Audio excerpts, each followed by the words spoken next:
Hello friends, welcome to grandma kitchen. నేను మీ శ్రావణి. ఇప్పుడు మనం చూడబోయే ఐటెం సొరకాయ హల్వా. ఇది ఎంతో రుచిగా ఉంటుంది. నోట్లో పెట్టుకుంటే ఇట్టే కరిగిపోతుంది. పిల్లలు పెద్దలు అందరూ ఇష్టపడతారు. దీనికి కావాల్సిన పదార్థాలు: 2 కప్పుల సొరకాయ తురుము, పాలు 1.5 కప్పు, పంచదార 3/4 కప్పు, నెయ్యి 2 టేబుల్ స్పూన్లు, జీడిపప్పు 2 టేబుల్ స్పూన్లు, కిస్మిస్ 2 టేబుల్ స్పూన్లు, ఇలాచీ పొడి 1/2 టీ స్పూన్, ఫుడ్ కలర్.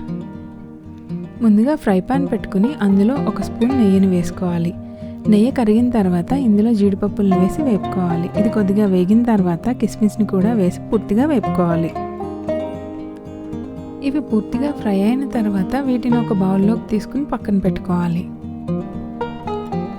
ఇందులో సొరకాయ తురుమును వేసి ఫ్రై చేసుకోవాలి.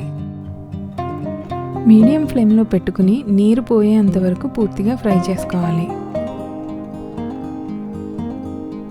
ఇలా పూర్తిగా ఫ్రై అయిన తర్వాత ఇందులో 3/4 కప్పు పంచదారను వేసుకుని ఉడికించుకోవాలి.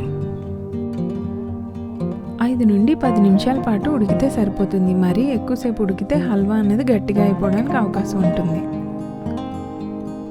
మనం ముందుగా వేపి పక్కన పెట్టుకున్న నట్స్ని ఇందులో వేసి కలుపుకోవాలి. కొద్దిగా ఇలాచీ పౌడర్ కూడా వేసుకోవాలి. ఇప్పుడు ఇందులో 1.5 కప్పు పాలను పోసి పూర్తిగా కలుపుకోవాలి. మీడియం ఫ్లేమ్లో పెట్టుకుని ఇలా గరిటెతో తిప్పుతూ ఉడకనివ్వాలి. కొలతలు అనేవి ఎప్పుడు ఒకటే సైజ్ గిన్నెతో కానీ గ్లాస్తో కానీ తీసుకోవాలి. అప్పుడే మనకి హల్వా చక్కగా కుదురుతుంది. చూశారు కదా పాలు ఎలా మరుగుతున్నాయో. ఇలా మనం తిప్పుతూ ఉడకనివ్వాలి. ఫుడ్ కలర్ వేసుకున్నాను. ఫుడ్ కలర్ అనేది పూర్తిగా ఆప్షనల్.